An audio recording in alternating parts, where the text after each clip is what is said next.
Welcome to my channel. இன்றைக்கி எங்கள் தோட்டத்தில் இந்த சம்மரில் என்னென்ன மரங்கள் வந்து காய்ச்சிருக்குன்னு பார்க்கலாம் பாருங்கள். இது வந்து மாதுளை.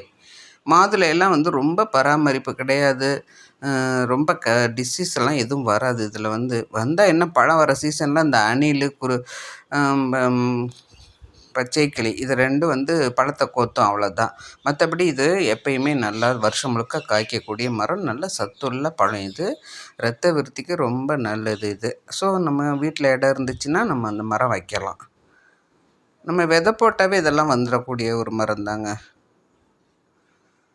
அதனால் உங்களுக்கு வீட்டில் இடம் இருந்துச்சுன்னா இந்த மாதிரி மாதுளை செடியெல்லாம் வைக்கலாம். அடுத்து நெல்லி செடி. நெல்லிக்காய் நிறைய பூவெடுத்து காய் எடுத்துச்சு. எல்லாம் அந்த பிஞ்சிலேயே கொட்டி போயிடுச்சு. இப்போ 1 ஆர் 2 காய் தான் இருக்குது. பட் இதுவும் ரொம்ப நல்ல, இந்த வருஷம் தான் இந்த நெல்லி மரம் எங்களுக்கு காய்க்க ஆரம்பிச்சிருக்கு. இது லெமன் ட்ரீ.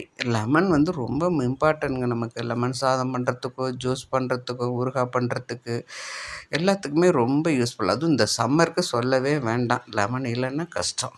நமக்கு வீட்டில் இடம் இருந்தால் அந்த மாதிரி ஒரு லெமன் செடி கூட வச்சுக்கலாம். இது வச்சு நாங்கள் ஒரு 5-6 வருஷம் ஆச்சு. வருஷம் முழுக்க காய்ச்சிக்கிட்டு தான் இருக்குது. லெமன் ரொம்ப இம்பார்ட்டண்ட் ஒரு ட்ரீ. இதுக்கு அவ்வளோ ஒன்றும் பூச்சி தாக்குதல், புழு வரும். இது கொய்யாங்க. கொய்யா எங்கள் தோட்டத்தில் 6 மரமோ 5 மரமோ இருக்குது. அதுவும் நல்ல ஃப்ரூட்ஸ் நமக்கு கொடுத்துக்கிட்டே இருக்குது. நாங்கள் மிச்சம் இருக்க பக்கத்துலலாம் கொடுத்துக்குறோம். நாங்கள் ஹஸ்பண்ட் அண்ட் ஒய்ஃப் 2 பேர் தான் இங்கே இருக்கிறோம். ஸோ இந்த மரத்தில் காய்க்கிறது எங்கள் தேவை 1 ஆர் 2 பழம் தான். மிச்சமெல்லாம் பக்கத்தில் தான் கொடுத்துக்கிட்டு இருக்கிறோம். இங்கே பாருங்கள், ஒரு 5 மரம் இருக்குது. எங்கள் இடத்துல 20 சென்ட். எங்கள் வீட்டோட அளவு 30 சென்ட். அதில் 20 சென்ட் தோட்டம். மாமரம் எங்கள் தோட்டத்தில் 2 மாமரம் இப்போ காய்க்குது. ஒன்று பங்கனப்பள்ளி, ஒன்று செந்தூரா. இது செந்தூரா மரம். இதுவும் வருஷத்துக்கு செந்தூரா 3 டைம்ஸோ 2 டைம்ஸோ காய்க்குது வருஷத்தில். இது நவலாக்கில் வாங்கிட்டு வந்தது.